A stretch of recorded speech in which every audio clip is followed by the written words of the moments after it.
काही दिवसात नाशिकमध्ये कुंभमेळा भरणार आहे। या कुंभमेळ्यासाठी देशाच्या विविध भागातून साधू येतील, भाविक येतील आणि हे सर्व भाविक गोदावरी नदीच्या पात्रामध्ये स्नान करतील।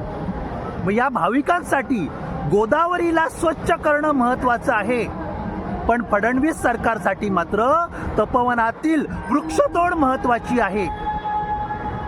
अरे ही वृक्षतोड साधूंसाठी करायची आहे की संधी साधूंसाठी करायची आहे? वृक्षतोड केल्यावर आमचे संत महात्मे यांचा आत्मा खुश राहील का? ही वृक्षतोड कोणासाठी आहे?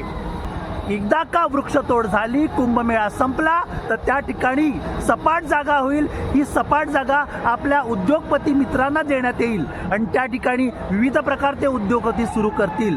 बस यासाठीच तपोवनाच्या वृक्षतोडीचा घाट घातला गेलेला आहे। गिरीश महाजन म्हणतात, एक झाड तोडल्यावर आम्ही त्या ठिकाणी 10 झाडं लावू। मग आमचंही म्हणणं तेच आहे, गिरीश महाजन तुम्ही राजीनामा द्या। एक मंत्र्याचा राजीनामा झाल्यावर त्या ठिकाणी 10 PNची आम्ही नियुक्ती करू।